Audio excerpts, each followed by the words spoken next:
Okay, today we had 3 smaller sections.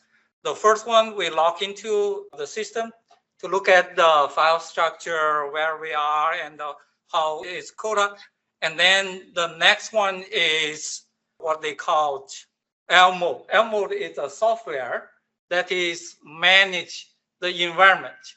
Since the supercomputer has multiple versions of the software installed, sometimes you want to use particular version, the library and related to that version of the software is separate environment. So in this way, whenever you need to access particular software, you need load the module first. So this is the software to manage the module, lmod. The last part is I want to leading you to set up the AI environment. Nowadays, most likely everyone wants to use the machine learning, Python, and Torch, that kind of package. They already has some environment available, but we need to install some part of the local user softwares over there.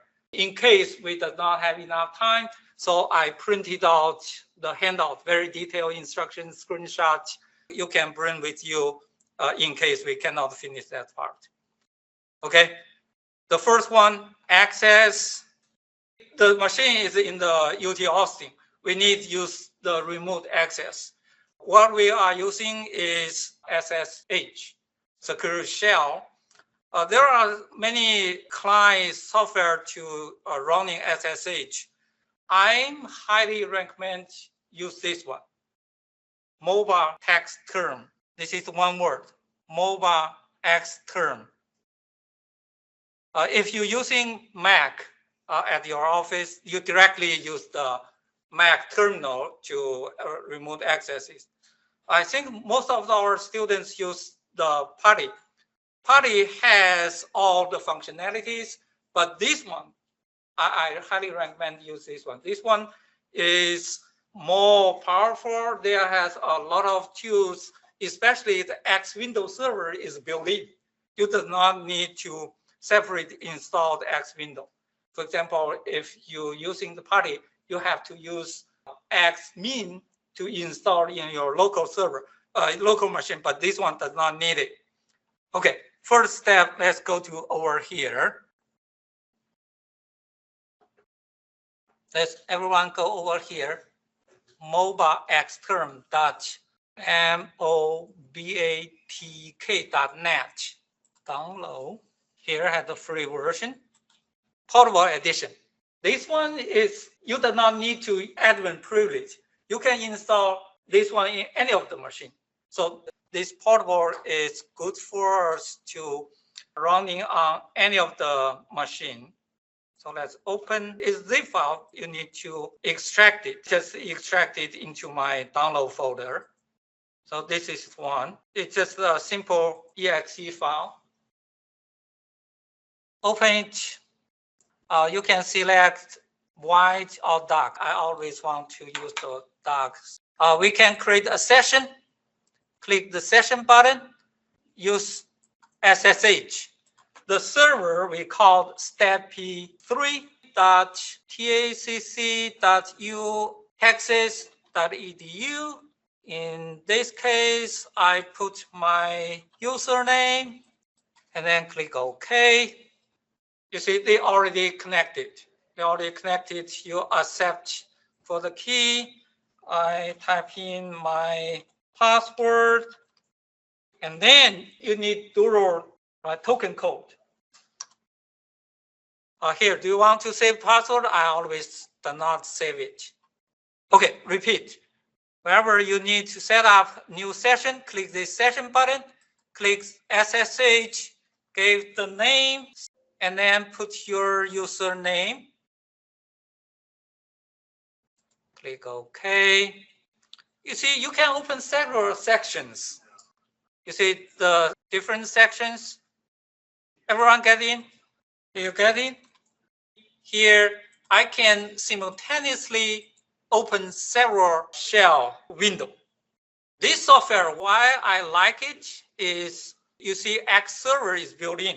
If you want to directly run the X window, X term, and then they can, you see here, they directly pop up the X window.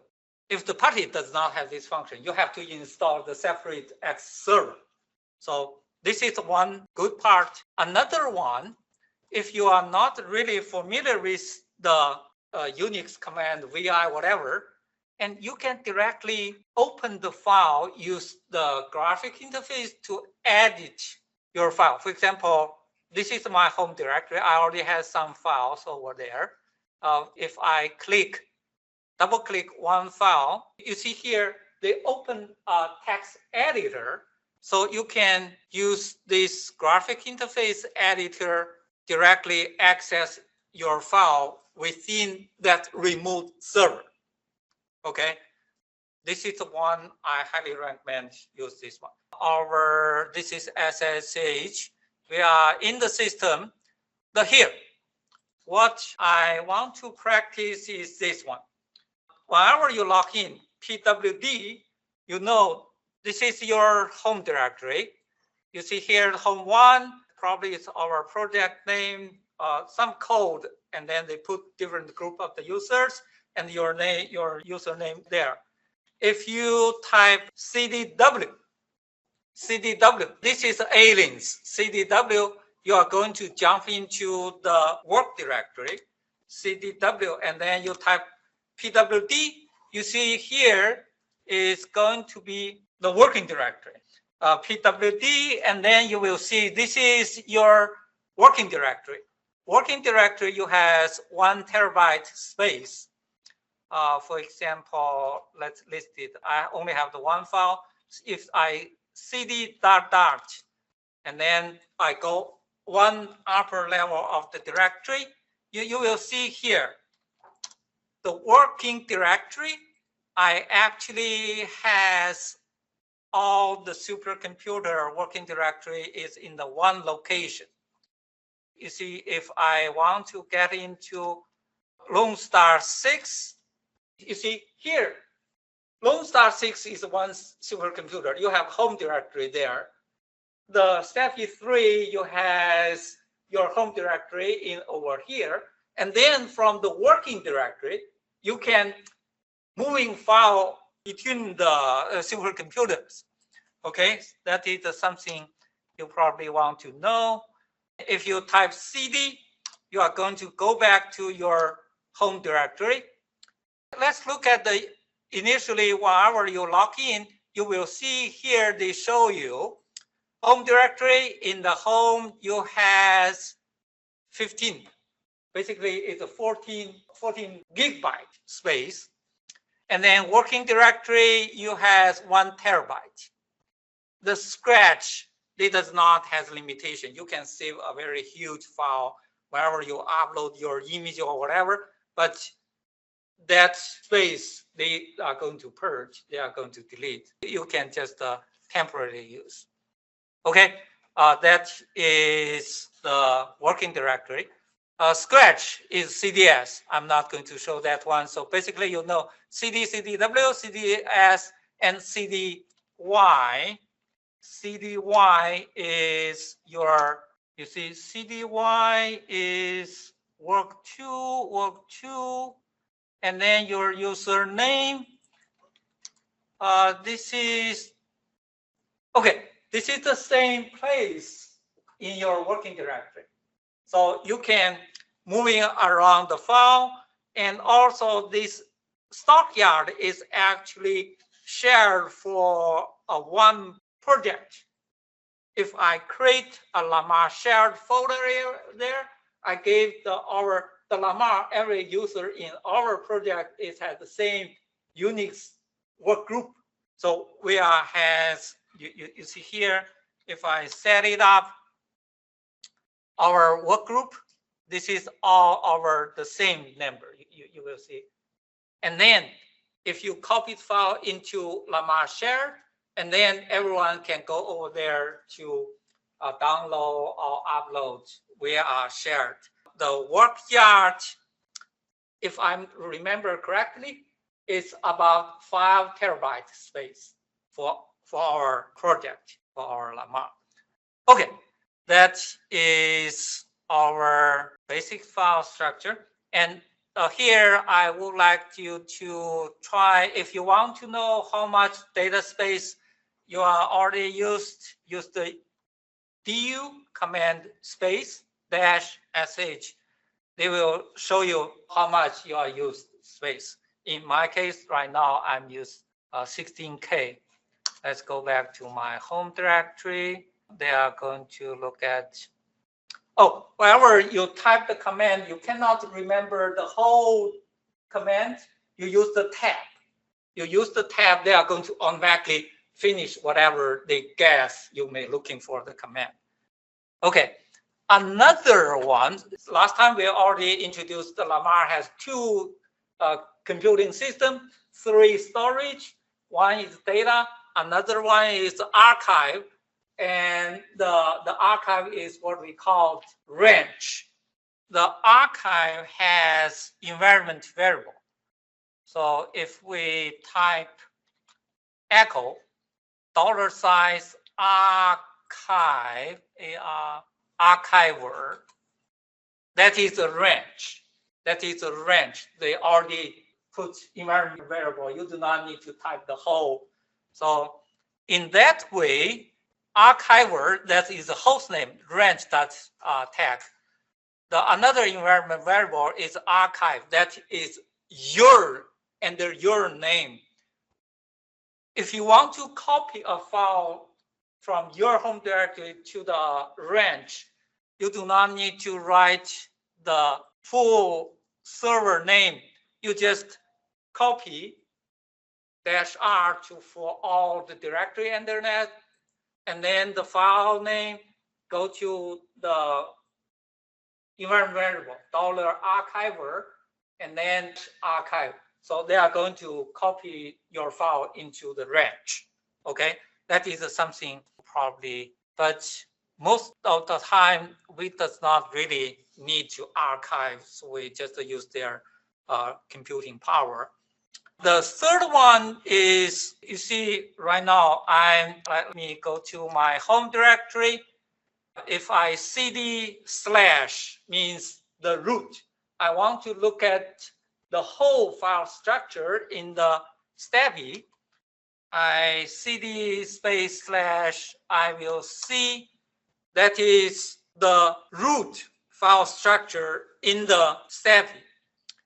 They has a directory called Cora. So this Cora is automatically mounted on the STEPI. So if we cd Cora, you will see this is the file is actually in the Cora. That's what we call the high-speed, high-reliable data server. They mounted over there. I'm here. It's just to give you a big picture how the system structure. You know, the workspace, data server, archive servers, stockyard. Here, Cora, that is a data server, the total has 40 petabytes for their whole server. The host name is called data TACC UTXS. Each project has 5 terabytes. So we have 5 terabyte space. The file system is mounted on the Lone Star and the STEPI. If you want to copy file from the remote server, you can use this command. -r means recursive within my whole directory. This is different from the FTP. If you use secure FTP, you normally transfer a one file. You have to tar into one file to use the FTP. But if you have a folder structure, you can use this as copy -r means recursively, and your current directory, whatever you have in your home directory, and you want to copy to your user, copy into the data. This is the directory underneath that Cora. Go to your project, and then the project directory. Scopy is a very useful, popular command. You probably want to know that. If you want to know the detail, they have the documentation. You go to the TACC portal, and then you will see the core documentation. Here also, I have this example. I have another section to directly log into the data that the interface, you will see the difference. That is for your, this is another way to log into. Here, this is what I want to introduce you.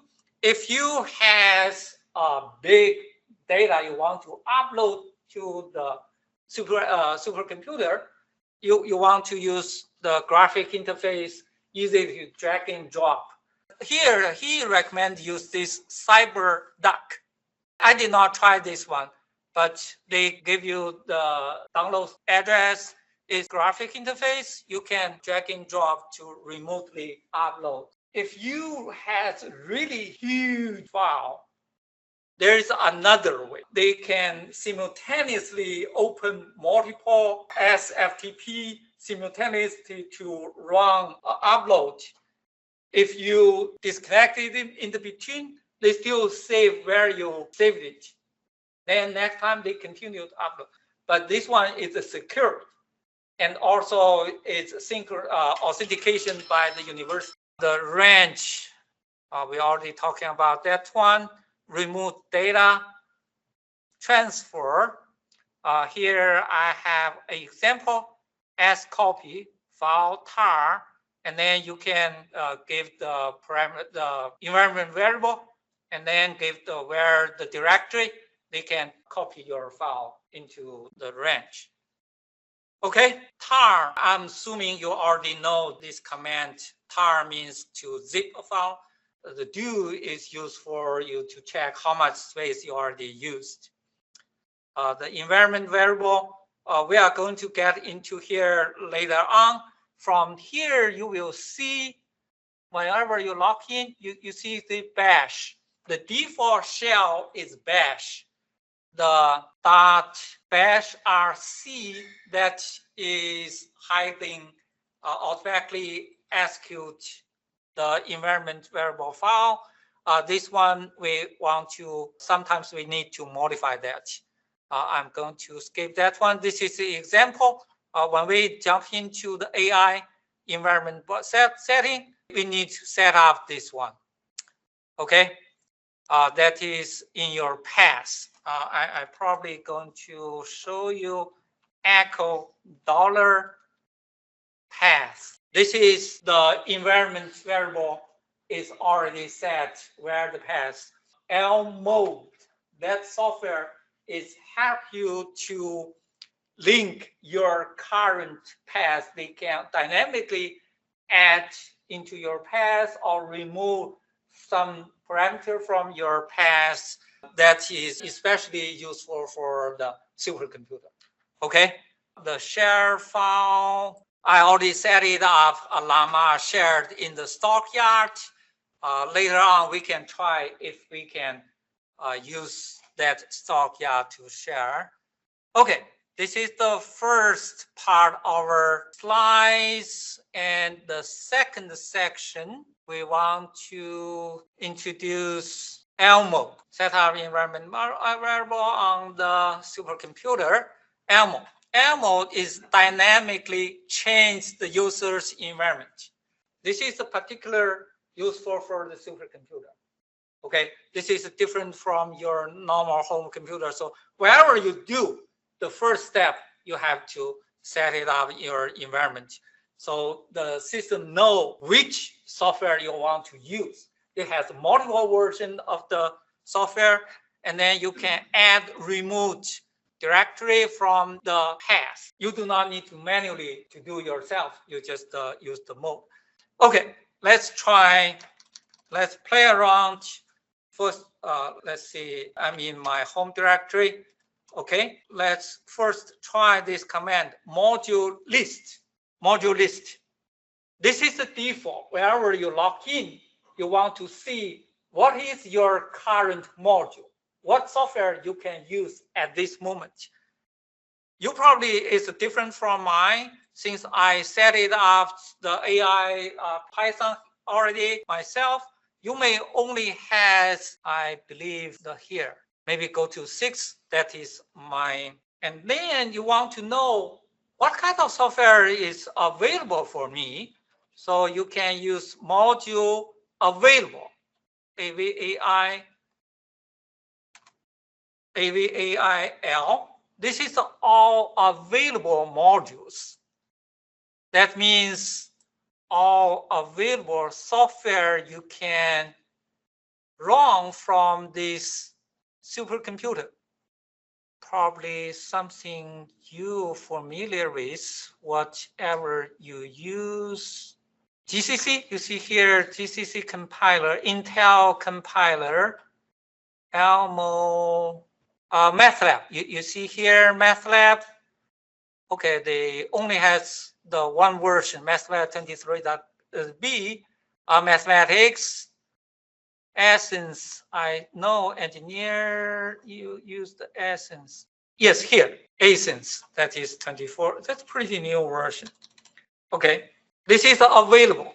If you want to load particular, for example, let's try, we want to load GCC. If I want to compile C++ program, I can module load GCC / tab. You use the tab, they automatically finish whatever. Okay. Following GCC version was which GCC? They are going to tell you, okay, that GCC is located OPT app there. If I module and load GCC, and then this environment is going to unload it. And then if I want to find which GCC I'm in, you see here, they are going to directly use the different version of the GCC. This is the system built-in.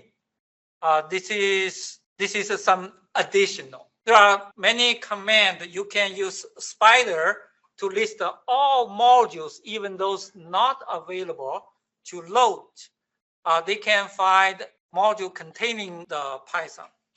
Let's look at it, what exactly they do. Module, Spider, Python. Since I already load my module Python, I don't know what you got. You probably is different from mine.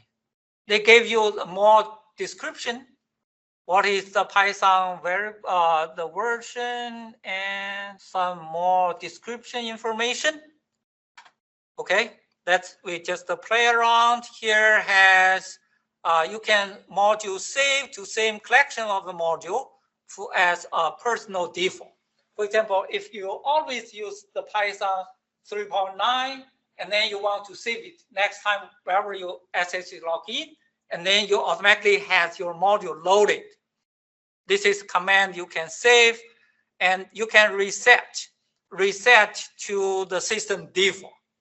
And also you can reload your personal default. Okay, this is the personal default. This is system default. The module purge to reset. These two is the same. You always can use the help. The user guide is here. It's called lmod.readthedocs.io. This is a full documentation for the software, how to use the software. Okay, let's go back to our there. Also here, if you really want to know what is the category overview, and then you will see how many, for example, the Python, they only have the one. PyLauncher, they have the 4 version. This is the number of the different version of Gaussian. That is for the chemistry, they use this one. That is, you see, this system is very brand new. It does not have much different version installed. If they run in several years, probably they are going to add more. So that is what is the Python. You can find out what the detail module, what is Python, and then give you more detailed information. What is the version number? Especially for the machine learning, you probably want to know what is the version. The category, this one is also very, very useful. I'm not really sure what major you are in, But you can from here to find out if I want to working on the chemistry, and then you can look at the chemistry, what kind of software installed over there. If you're using mathematics and climate application, biology, probably somewhere has biology, scientific visualization. This is the way you exploring what the system has. Okay, module category, library. I'm going to skip that one. Once more, if you does not find the software you are looking for in here, you go to the TACC website, they have software list. And then last time I already mentioned we has what is it called? Extreme science and engineering environment. That is National Science Foundation set it up a network wherever you want to find other universities, they have particular software you want to use. You go to this website here, allocation access.ci. CI is cyber infrastructure. I think probably Dr. Low, you are the part of the cyber infrastructure. Oh, I look at Lamar, it's in there. Yeah, this one we are going to has allocation to exchange. This is a list of the university cyber infrastructure, and we can access all other university resources. Okay, I have to rush. Let's get into the here. This is the major one. We want to finish this one so you can have your environment available, so you can play your AI program, the machine learning. Here, set up machine learning environment. The documentation I come from here. This is official documentation. That is, I printed out, handed over to you. I even including whatever I have the screenshot. You follow that procedure, you will get it, no matter how we'll do today. So let me get back into my procedure here. First one, okay, here, this is the procedure. Step one, module load Python. Okay, follow me to type this command, module load Python. Let's verify module list. You have this one module loaded. Okay, great. And then the second step, we want to save it. Next time when you log in, it's automatically over there. So we want to type module save current collection of the module to default. Okay, that is good. And then we want to countdown. On the countdown, that is management software for all the package for the Python machine learning. Anaconda init bash shell, that is our default shell. We want to initialize conda in the bash shell. Okay, conda space init space bash. Okay. You see, in my case, no change since I already has my environment set it up. Probably you are going to have something. You see here, this is your home directory and .bash rc. We need logout. Okay, we need logout. We need logout. Hit R to restart our session. Put my password, a token again. Did you get back in?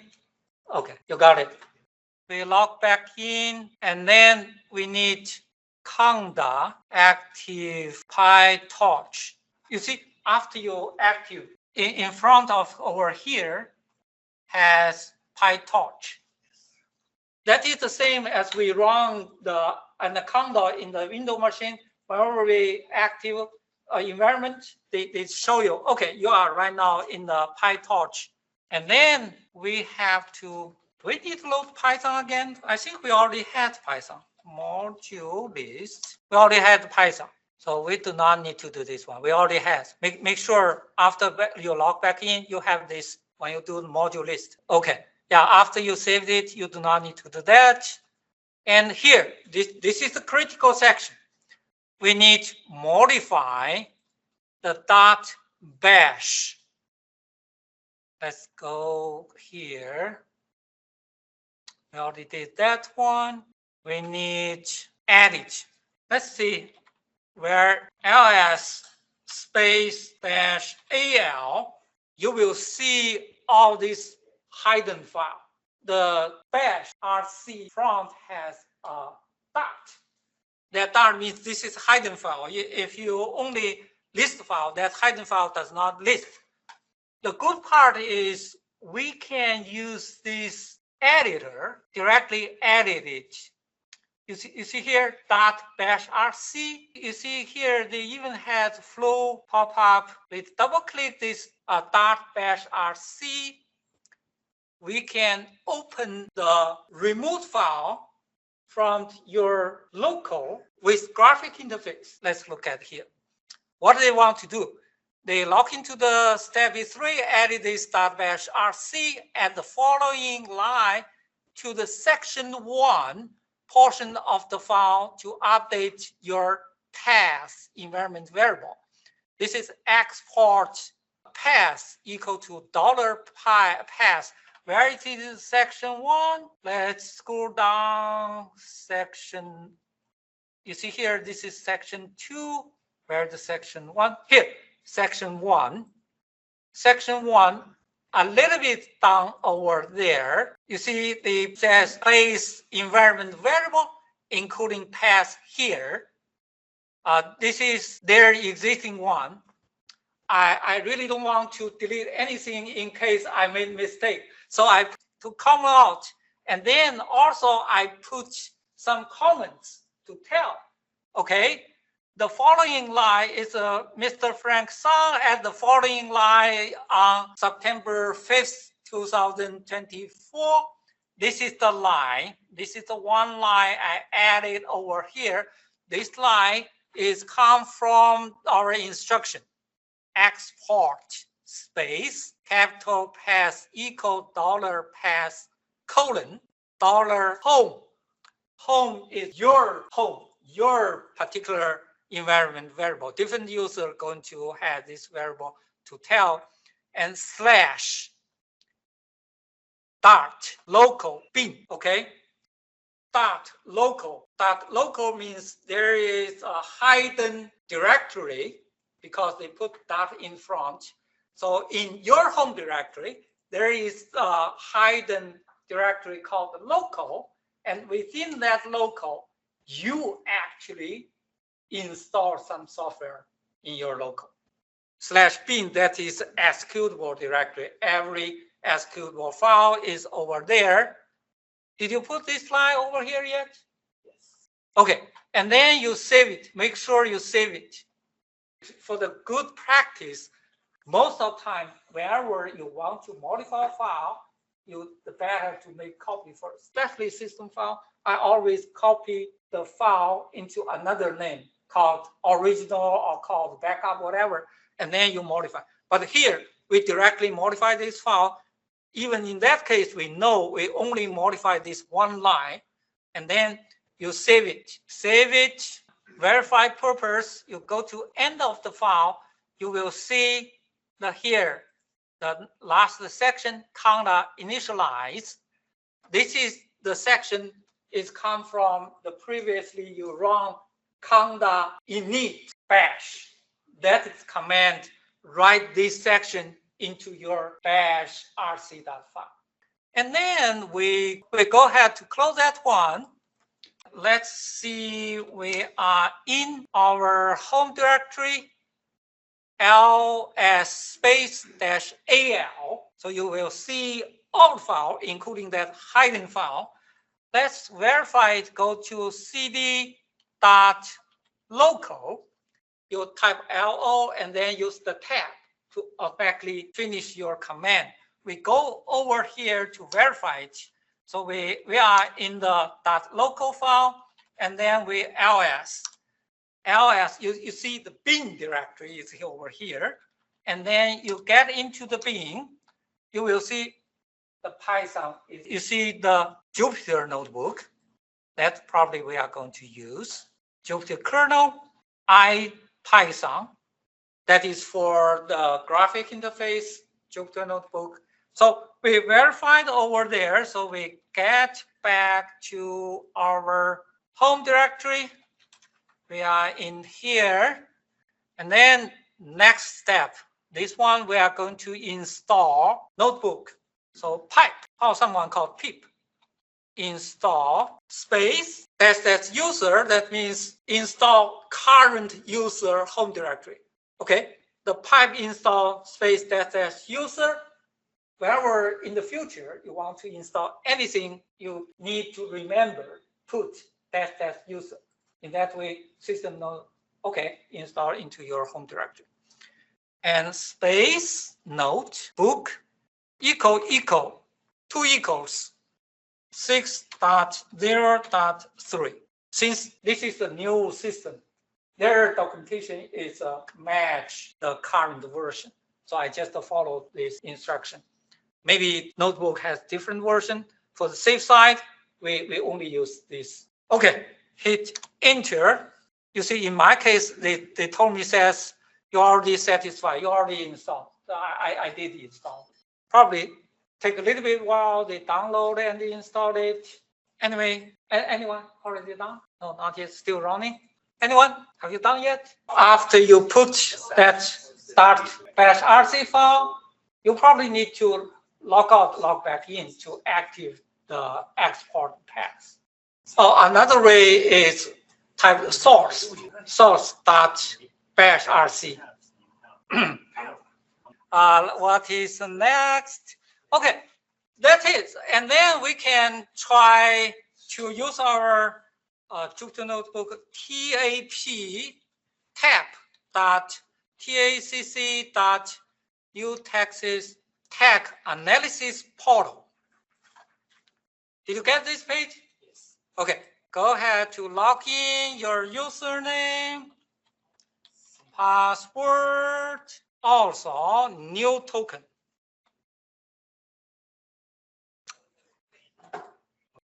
Okay, and then we select the system. You see the Lone Star 6, they already installed the Python and I think all the package. The Jupyter, so we go through this step. The Lone Star, you do not need to go that, it's already over there. So system, we select the step is 3, application, we select the Jupyter Notebook. Project, this is the place we need put our project ID. The first one, the CD, that is our project. The query, you see here the architecture. This is a partition query based on what kind of architecture you want to use.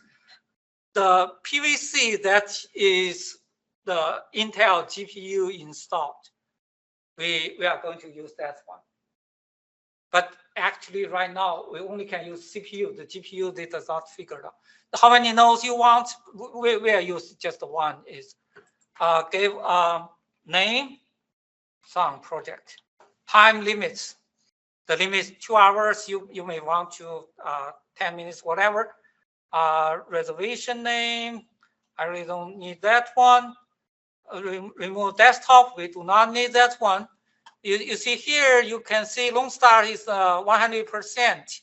Stevie is 80%. Waiting for 37. Let's submit it to look at if we can in the queue. So waiting in the queue 37. Since we only use one node, it's supposed very quick. This is something previously I already run. You see, okay, we got it. It's running, so we can connect. And then we are in the Jupyter Notebook. You see, from here, You can create your program, run your training. Great.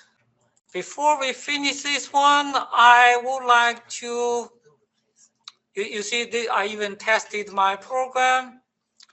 Here, I just mentioned this one. In the future, if you want to use something else, this is what we call the desktop cloud visualization, DCV.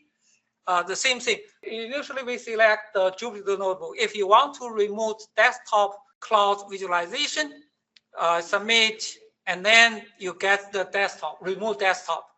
From there, you have external. You can run MATLAB, remove desktop. You can run MATLAB. You can run essays. This is two software my professor used. Okay, that's it.